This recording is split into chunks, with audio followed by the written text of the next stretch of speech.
So, when you don't remember your dreams, it could be several things. You may have chosen not to remember your dream.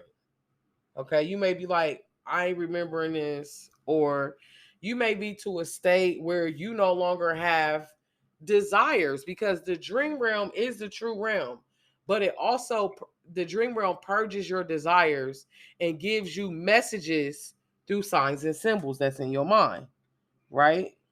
Hmm. So it could mean a lot of different things, like a lot. Are you getting good rest though?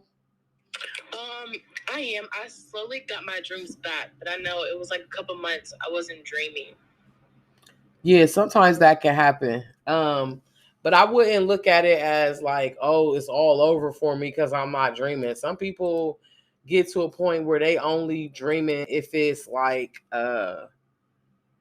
some people have like dreams where they're only dreaming if it's like something being revealed to them, prophetic, or some people just have random crazy ass dreams where their mind and subconscious is breaking down these different like viewpoints and patterns. You see what I'm saying? And then some Hmm. people, their desires is being played out in the dream world and they didn't purge their desires at this time and they won't dream. Or sometimes they're charging, like I was talking about before. They're charging. It's where your vitality body is charging. You may need to just fucking charge. You see what I'm saying? You don't know how you exert Yeah. in your body.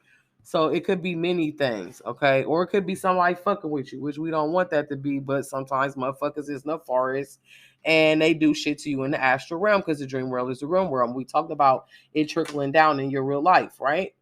Yeah. So the astral projection is where the astral body is projected into the astral dimension where things are quite different from the real world.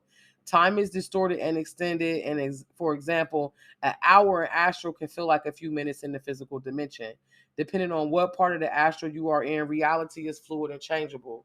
The lucid dream. This is where a person becomes fully aware that they are dreaming during a dream. They either take some kind of conscious control over the course of events or they convert the experience into an astral projection. The lucid dreaming is more similar to an astral projection than an OBE because time and reality are distorted. Now, astral projection or lucid dreaming, which one? Many astral projectors black out before making a conscious exit from their body. Most of them is black the fuck out. And they return to awareness in the astral dimension. So you become aware after the actual separation of the physical body and are usually already in the astral dimension. If you miss this conscious exit from your body, you are technically having a lucid dream and it's not an astral projection as you have become aware after the separation. Does that make sense? So all three types of projection are closely related. They all involve the astral body separating from the physical and experiencing a reality separate uh from the body. Okay? So let's talk about the etheric matter. Okay. The astral body is always projecting out in the physical world. Okay. Always. Etheric matter is the actual life force substance generated by all living things by simply just being alive. And when you get into practicing, when I tell people, like, I may not know that bitch's face, I heard her voice, you know what I'm saying? And that bitch got etheric matter. This is the substance that's generated by all living things. It's a substance in between physical matter and astral matter, and it's part astral and physical. This etheric matter has an actual weight, and it's a very fine substance between matter and energy. And it is similar to its coarser cousin ectoplasm. Ectoplasm is more of like that phenomenon.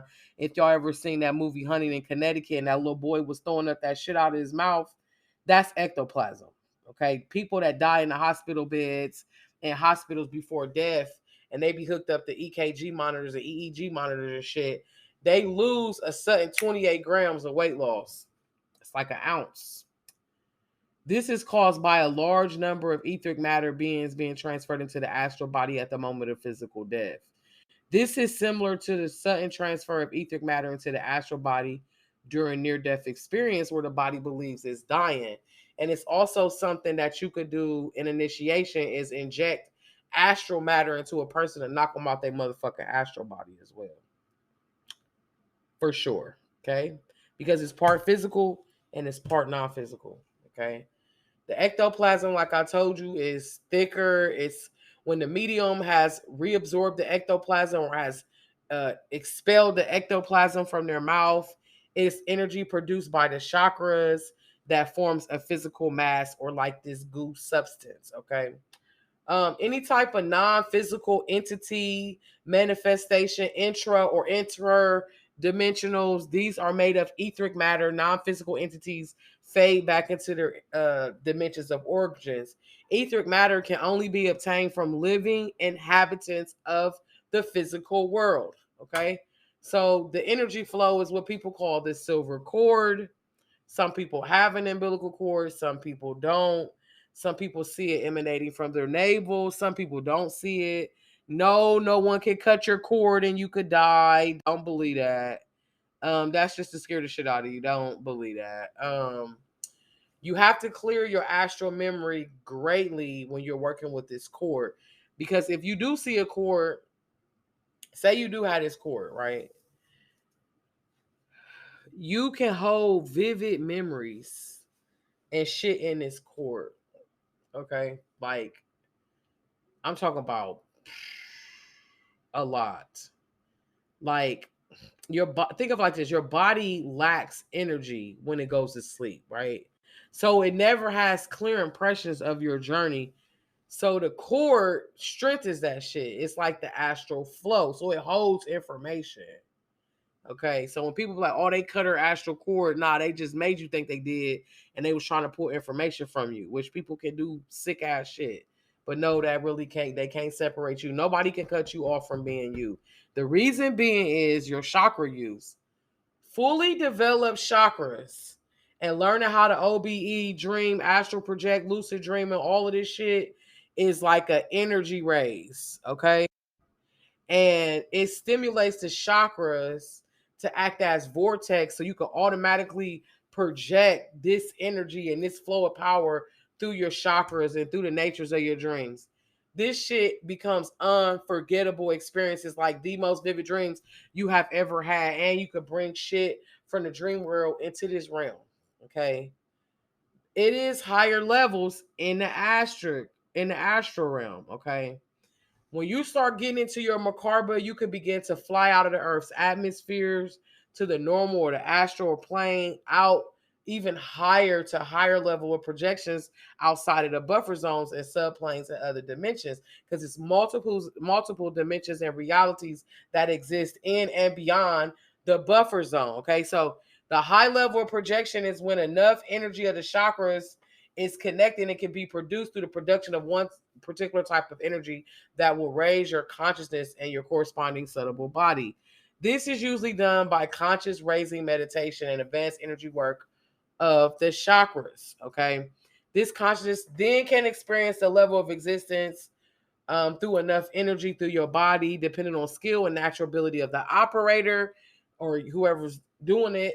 The higher body is energized and projected, so usually are the lower ones. So the astral body contains within all this other subtle bodies and can, during the projection, project the mental body into a mental dimension and so on. This sometimes will give multiple sets of memory from one projection.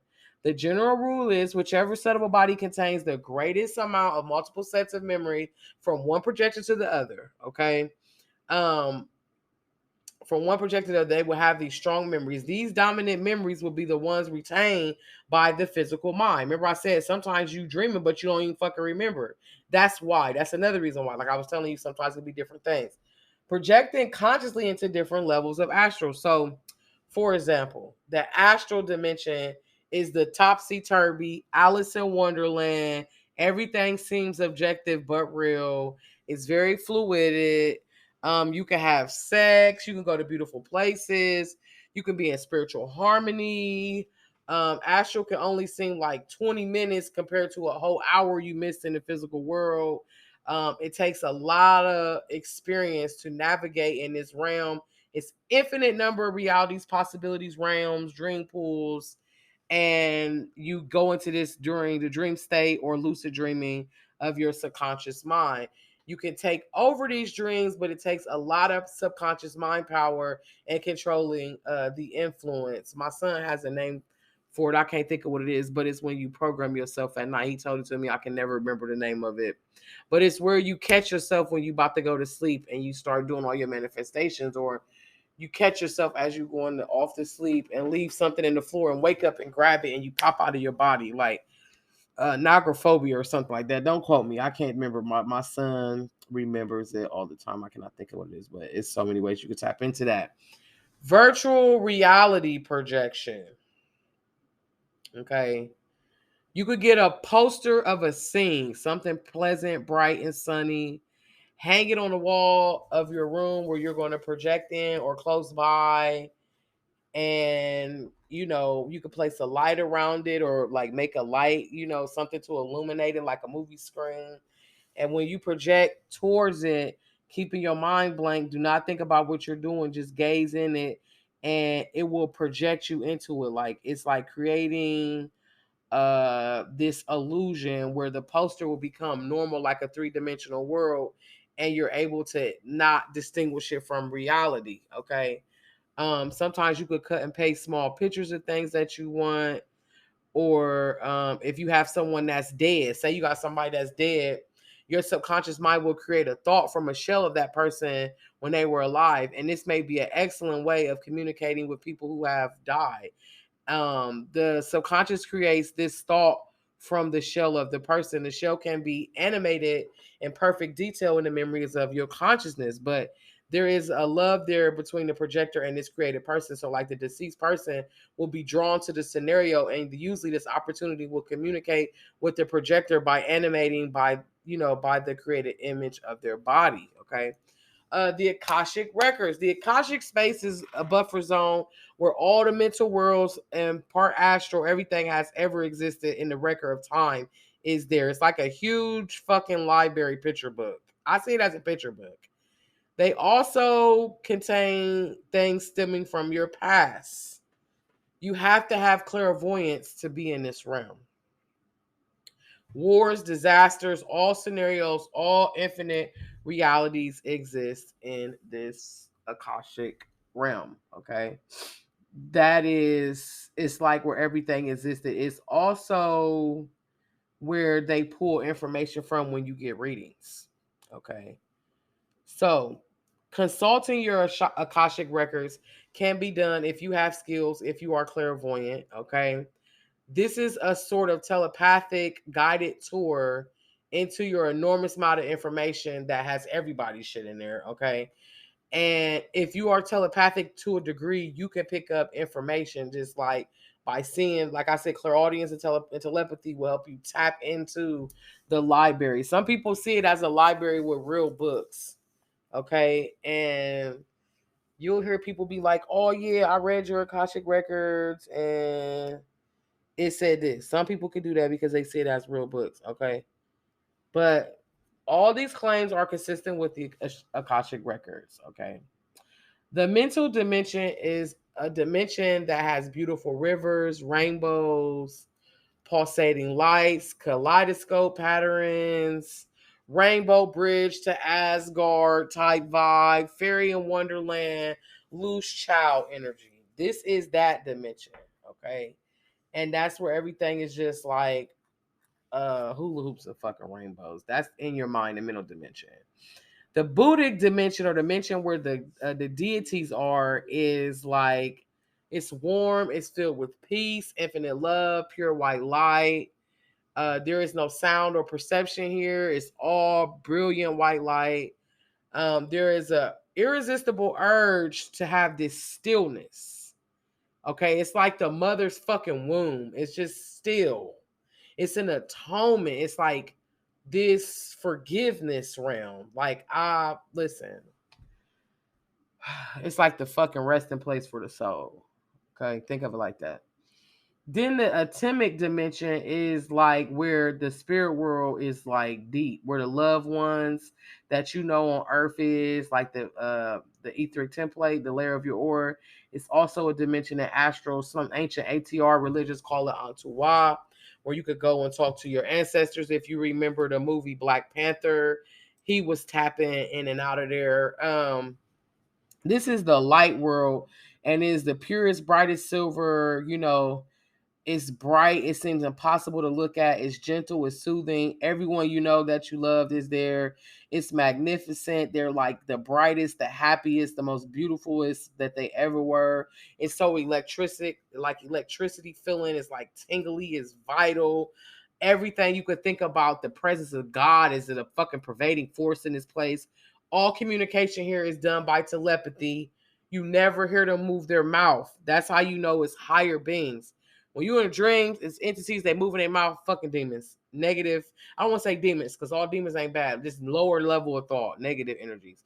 But this realm is all of the greatest shit. Like, if you have entered this dimension, your conscience will raise when you come out of this shit. Your chakras be fully functioning, opening your crown. You know what I mean? Every time I entered it, it just took me to another level of fucking consciousness. Like, I entered it recently after my birthday this year. It had me that and Tata had me running around apologizing to everybody that I dealt with and just apologizing to myself and realizing my control over life, not in allowing things to get to me. My energy just soared. Like I just been beating shit up like Rocky. I had another podcast today about that, just stepping out of the shit. Like it's like a stripping. It's just like a stripping away of all my physical shit that don't matter. And then when I go there, I'm just so in tune with how people can do more for us dead than they ever could alive, and how precious it must be for me to be able to have another life, and how I see God in everything. This shit is just all about the inner healing with me. And this is where all the friends and family, everybody I loved is there. My dad is there. It's like the best feeling. Because most of the people that really love me, that was family, are dead. You feel me? Besides my kids and my brother and my mom and shit. The rest of the motherfuckers that really love me, they all dead. My cousin did, my damn grandma did, my great grandma did. The motherfuckers that really love me and my dad, and I could feel, they could tell me they love me, and I feel it, they gone. You know, except for my children, my brother, and my mom. They're the only other people left that they could say that, and I could feel the shit. So this is the realm where all that love and shit is. All of that tears of joy, hugging and kissing the relatives or the people that you love that passed on. You know what I mean? This is that natural sense. You know, when you think of heaven, that's the fucking realm. Now you got the realm of death. Now I done died 4 times and came back to this fucking body. But one day I will finally fucking be done with this bitch and be finally dead. One day. Okay. And when this happens, I have my own thing because I know when you die, you project in real time for the first few days outside of your body. Because every time I've died, for the first few hours, I'm, dead in this realm, or minutes I'm dead in this realm. I'm fucking running around projecting close as fuck to my body in real time. For example, when I died the first time, I was giving birth to my son, 4:07 p.m. on April 7th of 2001. He died. He was born dead. And when I seen his little eyes, he was dead, his little black eyes, I just fucking popped out my body. I just started hearing, which was really the machine because I'm dead. And I see the nurse walking with the baby. So I get up. You feel me? I ain't even paying attention to the noise. I'm focused on this baby. I'm walking with her. She sit the baby down. She trying to like put this thing in his mouth and sucking me his little black eyes. I just hit his chest. And he started coughing and screaming and shit. And I'm like, Zach, that's my baby's dad. Look at our son. But when I turned around, I was further away from my body. I'm like, oh shit. And the faster I tried to get back to the motherfucker, it was like a miss and it took me away. I couldn't get to it. Okay. So when death, you are projecting in real time close to your body. Now, this is just my assumption because I ain't never died all the way, but I died 4 times and came back. So this is my presumption. You're going to project in real time for the first few days close to the physical world until your supply of etheric matter runs out. Then you'll go through this second death. This is what the Egyptians were talking about with the second death. And you'll enter the astral dimension where you'll purge yourself of all of your desires. Remember, I keep telling y'all, when y'all in astral, you're purging yourself to all of your desires. Okay? So, by being able to have anything you ever wanted in life, like all levels of abundance is in astral when you did. Okay, one time when I died, I had second time I died, I did some real fucked up. I tried to kill myself, and I didn't die. And when I was where I was, it was a beautiful black man there. He was asking me why I did this to myself, and everything that I wanted was there. You know what I'm saying? But he made me go back. It's deep. I ain't gonna go into that, but it's deep. Every fucking thing you want is there. And that's why when you see people in the dream realm, they got everything they want when they're dead. This is their desire realm. Once you shed that desire astral body, you will enter the mental dimension where you will see your past life, examine and express every thought you ever had. There, your thoughts and memories experience will be added to Akasha, which is the recorded experience of every entire human existence on a physical plane. You will then shed your mental body and enter the Buddhic dimension or the God dimension, where you will stay for timeless healing for the rest of atonement, however the fuck long you need, and forgiveness and the understanding and the undoing of how you ruined the self will be healed, and your inner wounds and shit will be healed, and you will be nurtured by the divine. Your spirit will become one and perfect and whole once again, and then you will shed this God or Buddhic body and enter the atomic dimension, where you will wait for the divine presence of all the people that you love, and one day you guys will all be together. This is where the mystery of life is revealed to people, and that is my little theory. Okay, so any questions so far about the different realms of astral?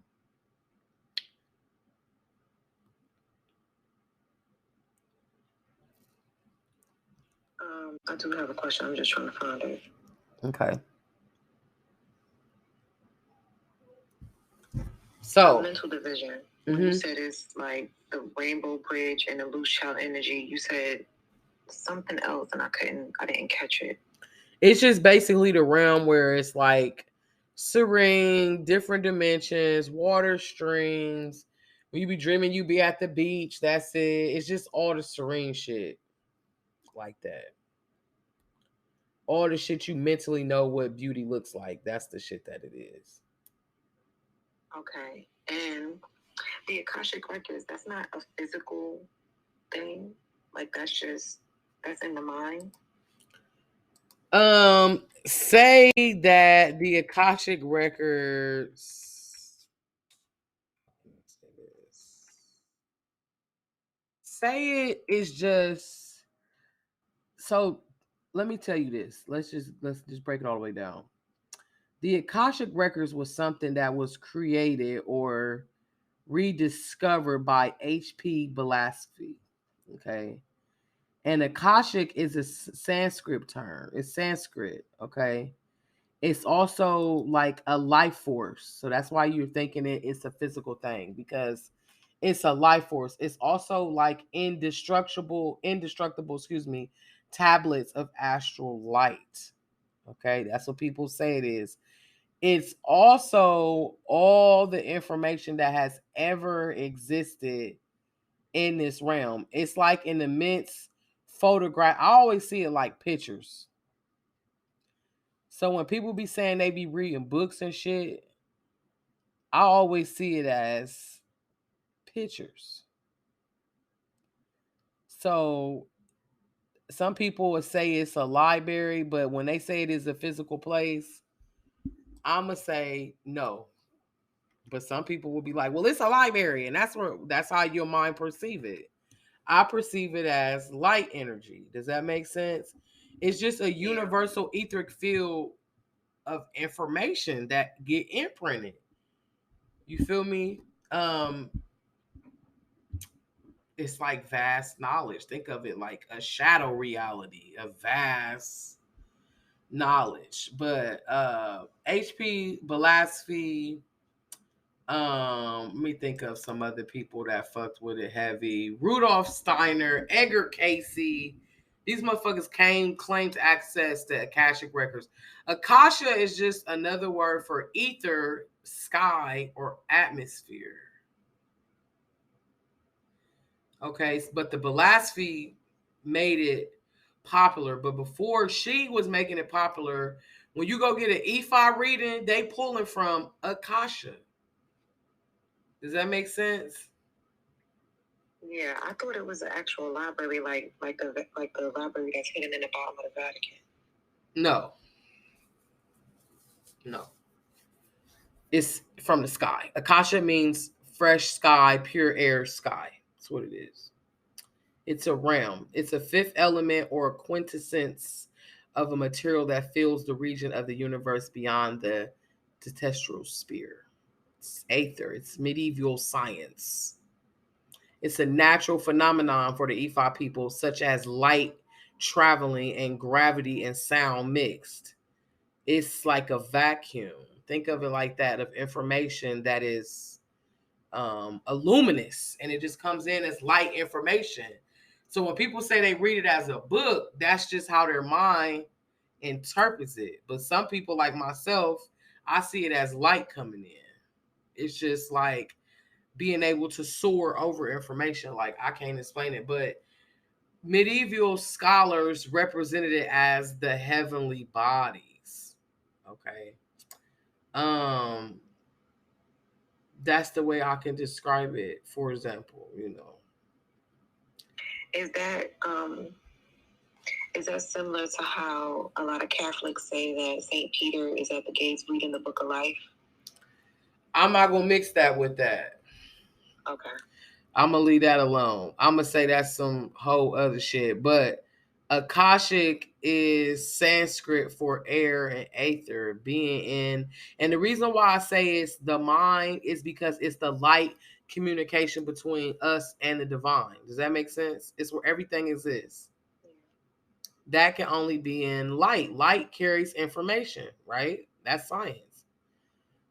So that's why I say that. But some people can see it as a representation of them reading a book. Let's get into some projection before we get off of here. I got a couple minutes left, but let's get into projection. Okay. How do we trigger this astral projection? This is the last thing we're going to talk about in the class, and then I'm going to answer questions.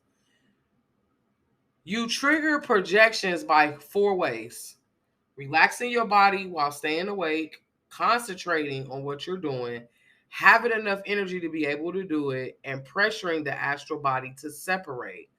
Together, these 4 things is going to trigger an OBE, especially if your chakras is cleansed and activated. That's number 5. It's a fucking perk. Calming the mind, you must learn a master full body relaxation exercise. So write that down. Find a full body relaxation exercise that works for you. Remove the tension from your body. Okay. Deep relaxation is the key to bringing on a trance state. So I like using frequencies of the mind. I like switching the frequencies. Okay.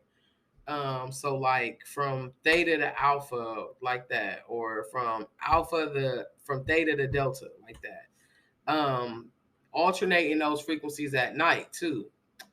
You have to contemplate. You have to get into this thing where your mind acts like a huge memo pad, and it carries messages, reminders, thoughts, problems you need to solve. It's constantly busy but never gets rest.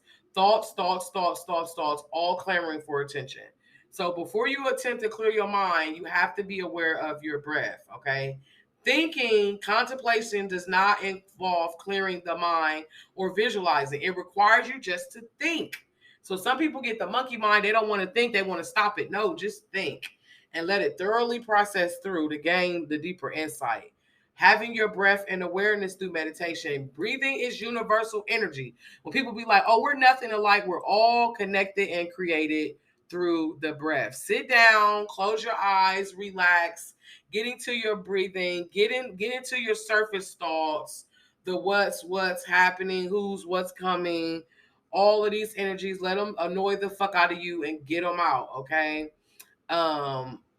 Get all of that out the way. Slowly, you will be able to master the ability of clearing your mind, and 100% of your attention will go to the task. Now, this concentration part, you must be able to focus completely on what you're doing, okay? So sit, relax, close your eyes, clear your mind, and hold that fucking thought. You're going to hold that thought so long and see how you can hold it. And once you hold it, your body will begin to disassociate, okay? So you can sit and gaze at a spot on the wall, and don't focus on it. Just gaze gently. Clear your mind of all the thoughts. This is one way. And concentrate hard on breath awareness, okay? Focus on this several times a day with releasing this energy. This would be all for the snippet on the Astral Dream World class. Tap in, DM me. This class is available right now, $50. Internationally, thank you everybody for watching the Akasha Space. Listen, I love y'all. Good night.